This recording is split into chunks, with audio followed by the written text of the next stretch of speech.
सभी को नमस्कार। मैं कमल बिश्नोई, हिंदी व्याख्याता, आप सभी का पुनः स्वागत करता हूं। उम्मीद करता हूं कि आप सभी अच्छे होंगे, खुश होंगे और अपनी जो तैयारी है, जो मेहनत है, वो लगातार आप उसे बढ़ाते जा रहे होंगे। तो अपने इस तैयारी के क्रम में second grade, first grade Hindi की तैयारी के क्रम में अपने आज दूसरा जो पाठ है, अंतरा पुस्तक है अपनी, उसका ये दूसरा अध्याय है। जो पहला अध्याय है वो अपने पूर्ण कर चुके हैं। उसकी जो कवि परिचय है और जो काव्य है वो अपने उसको पढ़ चुके हैं। तो अपने दूसरा अध्याय है, इसको शुरू करते हैं। जो निराला की जो रचनाएं हैं, इनका जीवन परिचय है, उसे जानते हैं। अपनी जो अपनी पुस्तक है, गवर्नमेंट पुस्तक है, वह अपने को पढ़नी है। उसमें जो इनकी रचनाएं हैं वो बहुत कम दी हुई है। तो मैंने कहा था कि जो किताब में सामग्री नहीं होगी वह मैं यहाँ आपको उपलब्ध करवाऊँगा। तो जो मेरे साथ नहीं जुड़े हैं वो जुड़ जाएं और अपनी तैयारी है उसे मजबूत करें। चलिए, तो अपने आज इसका जीवन परिचय जानेंगे और इनकी रचनाओं को जानेंगे और इनकी रचनाओं को याद करने का क्या तरीका है वह भी मैं आपको यहाँ बताऊंगा आज। चलिए, सूर्यकांत त्रिपाठी निराला है, छायावाद के ये कवि है। 4 स्तंभ है छायावाद के। कितने? 4 स्तंभ है। जयशंकर प्रसाद है, सूर्यकांत त्रिपाठी, निराला है, महादेवी वर्मा है और सुमित्रा नंदन पंत है। तो जो निराला का जन्म है यह काफ़ी विवाद में रहता है। कई किताबें हैं वो कुछ लिखती है, कई किताबें कुछ लिखती है। तो यहाँ भी थोड़ा लिखने में मिस्टेक है, तो आपको ये सुधार करना है। इनका जो जन्म है वह 1899 आपको याद रखना है। 1899 है वो आपको याद रखना है। ये थोड़ी टाइपराइटर की मिस्टेक हो गई है।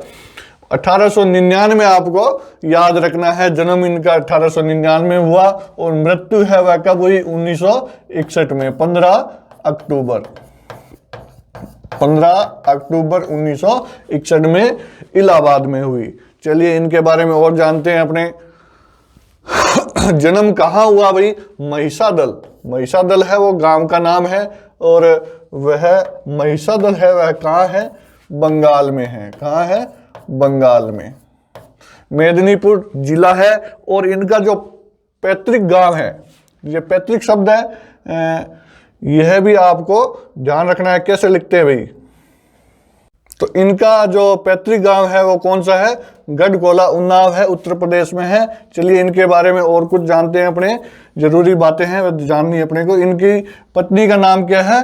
मनोहरा देवी है। इसको सही करना भाई, क्या नाम है? मनोहरा देवी इनकी पत्नी का नाम है। इस शब्द का संधि विच्छेद है वो भी ध्यान रख लेना आप। मन, विसर्ग और हरा, यानी कि मन को हरने वाली विसर्ग संधि है, ध्यान रखना। फिर देखिए, इनके बचपन का नाम क्या है? सूर्य कुमार था। और इनकी जो सन 1918 में इनकी पत्नी की क्या हो गई थी? मृत्यु हो गई थी। 14 वर्ष की उम्र में इनकी शादी हो गई थी, ये ध्यान रख लेना। कितनी उम्र में? 14 वर्ष की उम्र में इनकी शादी हो गई थी। और इनकी पत्नी है वो 1918 में मृत्यु को प्राप्त हो गई थी। धीरे धीरे क्या हुआ? इनका पूरा परिवार ही समाप्त हो गया। अंत में इनकी पुत्री है सरोज, उसका भी क्या हो गया? निधन हो गया। यानी कि इनकी माता जी है, उनका देहांत बचपन में हो गया था। पिता भी इनका बचपन में ही चले गए थे छोड़ के। फिर इनके चाचा है, ताया है, वो सब धीरे धीरे करके पूरा परिवार है वह इनको छोड़ करके चला गया। तो इनका जो जीवन है वह हमेशा दुखों में ही बीता रहा। क्या हुआ? दुखों में ही बीता रहा। फिर क्या हुआ? पुत्री सरोज थी, वह भी आखिर में इनको छोड़ के चली गई। 1935 में सरोज की मृत्यु हो गई थी। फिर देखिए आगे लाइन है, निराला मुक्त छंद के प्रवर्तक माने जाते हैं। इंपॉर्टेंट लाइन है ये। छायावाद के जो प्रवर्तक है, छायावाद के जो जनक है वह जयशंकर प्रसाद है, लेकिन मुक्त छंद के प्रवर्तक कौन माने जाते हैं? सूर्यकांत त्रिपाठी निराला। सन 1922 में समन्वय पत्रिका से जुड़े और ये समन्वय पत्रिका थी कहां से निकली थी? कलकत्ता से निकली थी। कहां से? कलकत्ता से। और रामकिशन मिशन से जुड़ी हुई ये पत्रिका है। रामकिशन मिशन के द्वारा ये पत्रिका निकाली जाती थी, ये बात भी आप नोट कर लेना। सन 1923-24 में ये किससे जुड़े? मतवाला पत्रिका से जुड़े। और संपूर्ण जो साहित्य है, निराला रचनावली है, वो कितने खंडों में है? 8 खंडों में है। ध्यान रख लेना, कितने खंडों में? 8 खंडों में ये जो रचनावली है, संपूर्ण साहित्य है, ये ध्यान रख लेना बात को। फिर निराला को छायावाद का क्या कहते हैं? शिव कहते हैं। ये बात मैं पहले बता चुका हूं कि छायावाद के शिव निराला कहलाते हैं, और जो ब्रह्मा है वो जयशंकर प्रसाद कहलाते हैं, जो शक्ति है वो महादेवी वर्मा है, और जो विष्णु है वो सुमित्रानंद पंत है। फिर देखिए, रामविलास शर्मा ने इनको क्या कहा? ओज और औदात्य का कवि कहा। ओज और औदात्य का कवि कहा। किसको? निराला को। किसने कहा? रामविलास शर्मा ने कहा। और रामविलास शर्मा ने कविताओं का एक संग्रह लिखा था। उसमें कविताएं किसकी थी? निराला जी की थी। और वह किस नाम से लिखी? राग विराग। ये कविताओं का संग्रह है, राग विराग। किसने लिखा? रामविलास शर्मा ने। और इसमें कविताएं किसकी है? निराला जी की, सूर्यकांत त्रिपाठी निराला की। फिर देखिए, गंगा प्रसाद पांडे की पुस्तक है। ये तीनों जो है ये सॉरी आगे आएगी बात, ये आत्मकथा वाली। चलिए यहां देखते हैं क्या लिखा हुआ है। गंगा प्रसाद पांडे की पुस्तक है महाप्राण निराला। पुस्तक का नाम क्या है? महाप्राण निराला। तो यहां प्रश्न बन सकता है कि निराला जी को महाप्राण किसने कहा? तो गंगा प्रसाद पांडे ने कहा। निराला जी के गुरु कौन थे? विवेकानंद थे इनके गुरु, ये ध्यान रखनी है। फिर अपरा कविता, अपरा जो काव्य है उस पर 21 रुपये पुरस्कार मिला है। और ये जो 3 है, ये क्या है? आत्मकथा है निराला जी की। क्या है? आत्मकथा। और तीनों आत्मकथाएं हैं, ध्यान में रखनी है। निराला की आत्मकथा नाम है, ये 1970 में सूर्य प्रकाश दीक्षित ने लिखी। निराला एक आत्महंता आस्था दूधनाथ सिंह ने लिखी। निराला की साहित्य साधना रामविलास शर्मा ने लिखी। देखिए याद करने का जो तरीका है वह क्या है कि कोई भी शब्द है आपसे याद नहीं हो रहा, मिक्स हो रहा है, तो किसी भी लाइन का एक शब्द पकड़ लो और उसका जो कवि है उससे उसको जोड़ दो, तो क्या हो जाएगा? याद हो जाएगा। जैसे इस रचना को मैंने कैसे याद किया था? मैंने याद किया था कि हंता, हंता मतलब क्या होता है? मारने वाला। हंता मतलब क्या होता है? मारने वाला। तो मैंने कहा था भी जो दूध पीता है उसे कोई नहीं मार सकता। तो इस प्रकार आप भी याद शब्दों को जोड़ करके याद रख सकते हो। फिर देखिए, मुक्त छंद है। निराला जी ने मुक्त छंद को क्या कहा? केंचुआ छंद और रबर छंद कहा। क्या कहा? केंचुआ छंद और रबर छंद कहा। ये बात भी ध्यान रख लेना। निराला जी मुक्त छंद को क्या कहते थे? केंचुआ और रबर छंद कहते थे। फिर देखिए आगे क्या लिखा है। अकुठित श्रृंगार व तृप्ति का कवि कहलाते हैं निराला। अकुठित श्रृंगार और तृप्ति का कवि किसे कहते हैं? निराला जी को कहते हैं। ये जो श्रृंगार शब्द है ये अशुद्ध लिखा हुआ है, इसे कैसे लिखते हैं? इस प्रकार लिखते हैं, इसे इस प्रकार लिखते हैं। ये जो स है ये वाला स है वही तालव्य से, ठीक है। कई बार ऐसे आ जाए अगर लिखा हुआ, क्या आ जाए? ये स हो, इसके नीचे री लगी हो और इस प्रकार से लिखा हो तो अशुद्ध मत मान लेना। ये भी शुद्ध है और ये भी शुद्ध है। चलिए आगे। फिर निराला की जो शैली है, लिखने की शैली है, रामचंद्र शुक्ल ने कहा है कि जो निराला जी की काव्य लिखने की जो शैली है वो अमेरिका के एक कवि है जिनका नाम क्या है? वाल्ट हिटमैन है। अमेरिका के है, इनसे मिलती जुलती शैली है। ये किसने कहा? रामचंद्र शुक्ल ने कहा। फिर प्रमुख रचनाओं की तरफ चलते हैं। जूही की कली है, ये इनकी पहली रचना है। कौन सी? मुक्त छंद की है। ये मुक्त छंद की प्रथम रचना है। किसकी? हिंदी में। हिंदी में मुक्त छंद की प्रथम रचना कौन सी है? जूही की कली। इंपॉर्टेंट लाइन है, ध्यान रख लेना, प्रश्न आ सकता है यहां से। और ये एक वाक्यांश है कि जो प्रसाद है, महावीर प्रसाद द्विवेदी है, इन्होंने सरस्वती पत्रिका है, ये 1903 में संपादक बने थे सरस्वती पत्रिका के। उन्होंने इस रचना को इस सरस्वती पत्रिका में छापने से क्या कर दिया, मना कर दिया। और क्या कहा कि क्यों किया मना, कहा ऐसे बोले कि ये जो जूही की कली है इसमें अश्लीलता है, इस वजह से मैं इसे नहीं छापूंगा। चलिए फिर आती है बात काव्य रचना की। तो पहली कौन सी रचना है, अनामिका है, परिमल है, सरोज है। ये सारी रचनाएं हैं, इनका सन दिया हुआ है और क्रम से दी हुई है। तो अपने को क्या करना है, रचना भी याद करनी है और इनको क्रम से भी याद करना है। तो भाई तरीके वही है, आपको लाइनें बनानी पड़ेगी।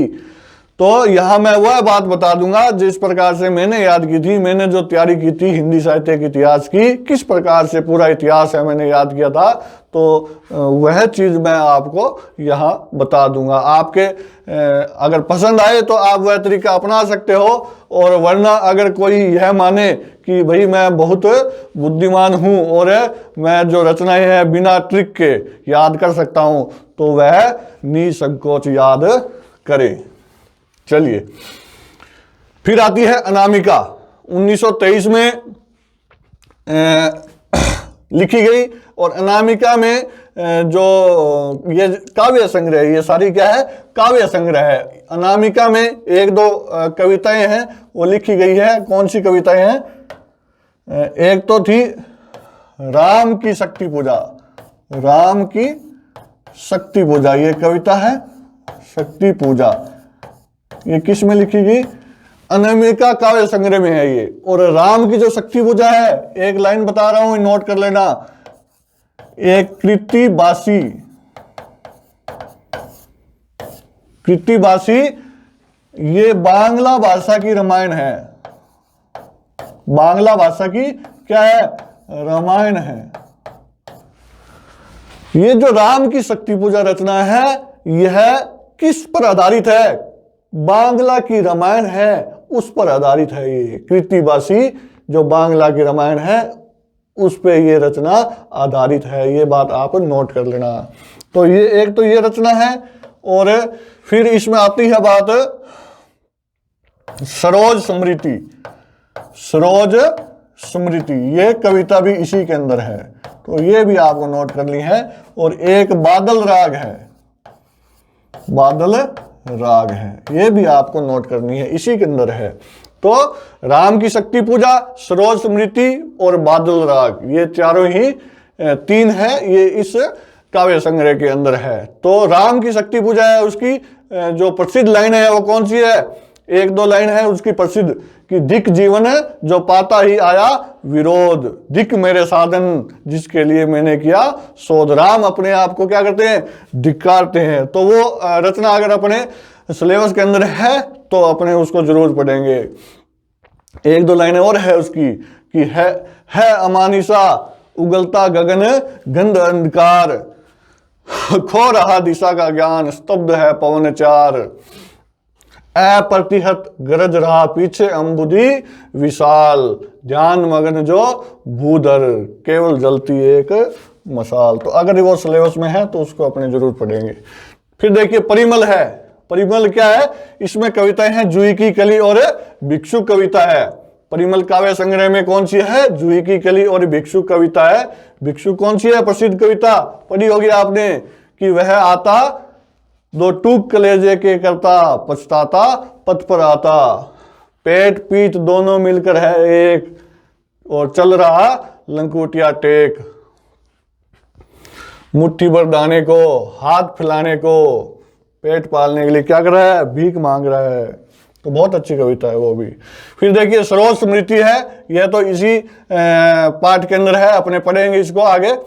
फिर देखिए गीतिका, गीतिका है, इसमें 101 गीत है।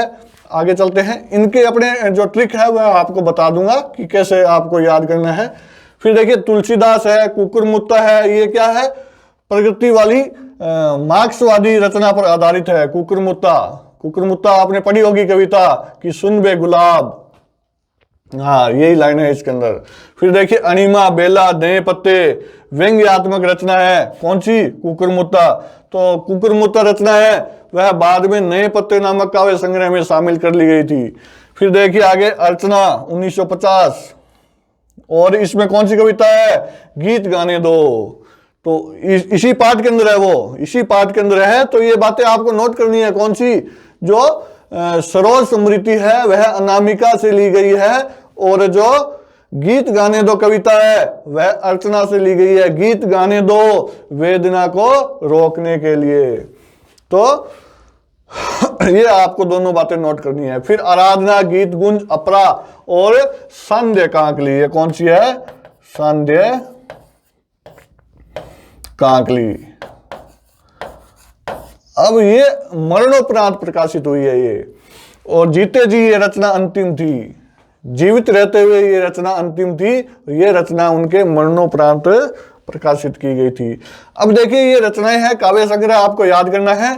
देखिए जो सांध्य कांकली है वो अंतिम रचना है और मरणोपरांत है। सांध्य, सांध्य का मतलब आप क्या कर लोगे? सांझ। क्या याद कर लोगे? सांझ। सांझ में क्या होता है? दिन समाप्त हो जाता है। सांझ में दिन समाप्त हो जाता है। तो निराला जी भी समाप्त हो गए और ये रचना उनकी क्या है?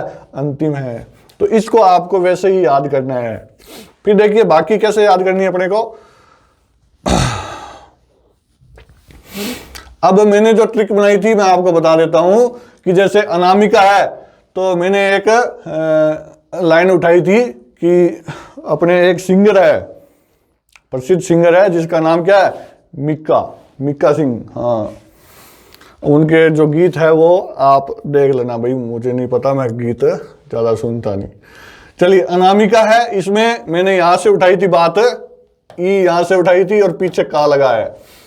तो सॉरी, पूरा मिक्का ही था। क्या था? पूरा ही मिक्का था। तो मिक्का लिखा हुआ है पीछे, पीछे क्या लिखा है? मिक्का लिखा हुआ है।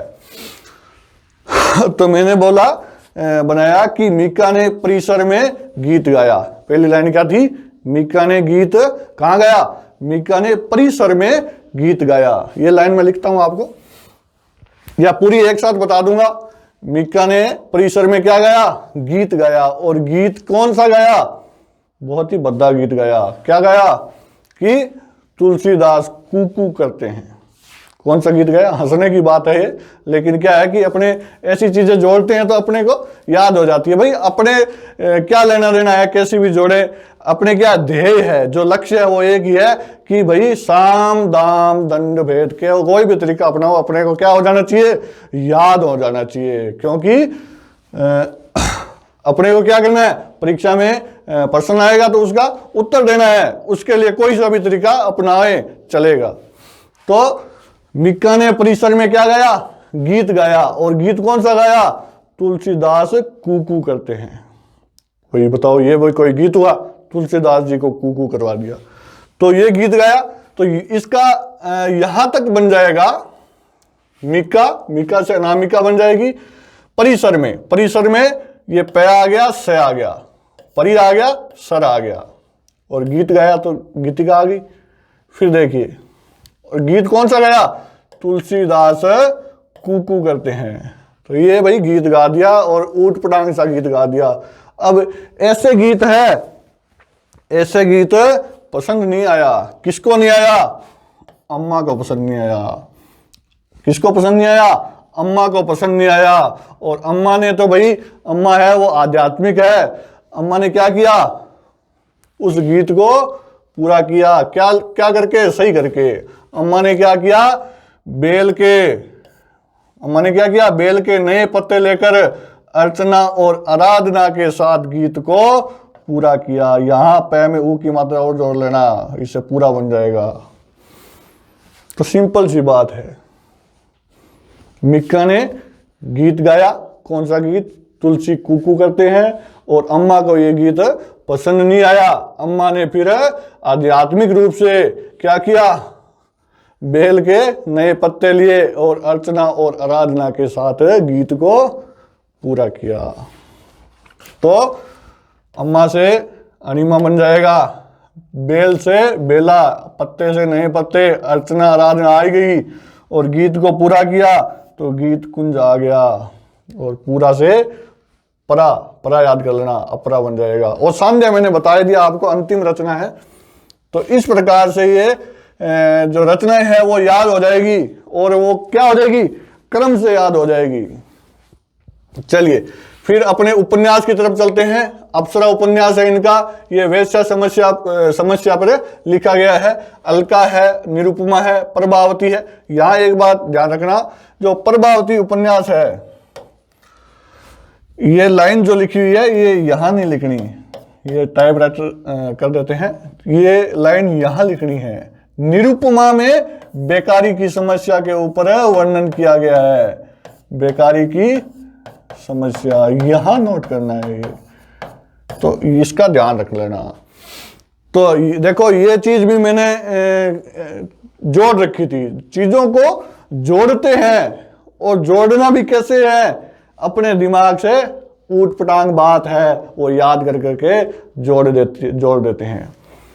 तो मैंने क्या जोड़ा, मैंने जोड़ा भाई रूप। देखो मुझे क्यों याद आ जाती है ये बातें कि मैंने क्या कर रखा है, जोड़ रखा है चीजों को। तो बेकारी की समस्या है वो किस उपन्यास में है, ऐसा प्रश्न आ जाए तो मेरा तो जड़ी हुई बात थी कि भाई जिसके पास रूप होता है, जिसके पास क्या हो, रूप हो, रूप मतलब ब्यूटी, सुंदरता, तो जिसके पास रूप हो वह क्या है, बेकार ही घूमता है। और जिसके पास रूप नहीं हो, ज्ञान हो, वो क्या है, वह जल्दी नौकरी लगता है। ये बात 100% सत्य नहीं है, वैसे ही ट्रिक बना करके याद की हुई बातें हैं। तो भाई जिसके पास रूप है वो ये मत सोचना कि मैं नौकरी नहीं लगूंगा, नौकरी जरूर लगोगे। तो मैंने तो याद कर रखा है कि रूप नहीं हो वह क्या है, बेकार ही घूमता है। तो ये एक याद करने की बात है, इसको अदरवाइज नहीं लेना है। चलिए, तो ये चीजें आपको यहाँ याद करनी है। फिर चलिए, प्रभावती है, ये कट कर देनी है यहाँ से, मैंने बताया था ये क्या है, कट कर देनी है। और बेकारी की समस्या है वो निरुपमा में वर्णित है। फिर कुल्ली बाट है, बिल्लेसुर बकरिया है, चोटी की पकड़ है और काले कारनामे है। ये सारे क्या है, इनके उपन्यास है। ये क्या है, उपन्यास है। अब इनको याद करना है और क्रम से करना है। तो वही बात याद करनी है भाई, ट्रिक बनानी है। अब ट्रिक कौन सी है, किस प्रकार से बनानी है, देखिए जो मैंने जो बनाई थी वो बताता हूं आपको। जैसे अप्सरा है, क्या है, अप्सरा, अप्सरा का नाम क्या है, अलका। अप्सरा कौन है, अलका। अब रूप, फिर रूप आ गया कि अप्सरा, अप्सरा अलका के रूप से प्रभावित हो गया कौन, बाट। बात बन गई कि अप्सरा अलका के रूप से प्रभावित हो गया कौन, बाट। अब भाई बाट तो बाट है, उसके ऊपर रूप का कोई प्रभाव नहीं पड़ता है। तो फिर देखिए बाट ने क्या किया, पहले तो क्या हुआ, अप्सरा अलका के रूप से प्रभावित कौन हो गया, बाट हो गया। तो क्रम से रखना है बातों को, क्रम इधर से उधर नहीं करना है। अप्सरा अलका के रूप से प्रभावित हो गया कौन, भाट। लेकिन भाट है, भाट ने क्या किया, वह तो अपनी धुन में मस्त है, बिल्ली की चोटी पकड़ के काले कारनामे करता है। भाट क्या करता है, बिल्ली की चोटी पकड़ के क्या करता है, काले कारनामे करता है। तो भाट के ऊपर कोई इस रूप का असर नहीं हुआ, वो तो क्या है, काले कारनामे ही करेगा। तो भाई कोई बाट है तो वो भी इस बात को अदरवाइज नहीं ले। ये सिर्फ याद करने की ट्रिकें हैं। चलिए आगे चलते हैं। इनका निबंध है वो चांबुक है, ये आपको ध्यान रखना है। चांबुक का मतलब क्या होगा, निराला के ऊपर, निराला की जिंदगी में हमेशा उनके ऊपर क्या पड़ा, परिस्थितियों ने चांबुक ही चांबुक मारे। चांबुक मारते हैं जो पीछे पट्टा मारते हैं, अपने चोट मारते हैं जिससे, उसको क्या कहते हैं, चांबुक कहते हैं। जिससे जो पशुओं को मारते थे पुराने जमाने में, जिस रस्सी से मारते थे, घोड़े को मारते थे, उसे क्या कहते हैं, चांबुक कहते हैं। जो कैदियों को मारते थे जिस रस्सी से, उसे क्या कहते हैं, चांबुक कहते हैं। तो निराला की जिंदगी में उनकी परिस्थितियों ने हमेशा क्या किए, चांबुक ही चांबुक मारे। तो चांबुक निबंध किसका है, निराला जी का है। और निराला जी की जो सखी है, निराला जी की सखी है, ये भी ध्यान रख लेना, निराला जी की जो सखी है उसका नाम क्या है, लीली है। या फिर इस प्रकार से भी याद कर सकते हो, निराला की लीली सखी।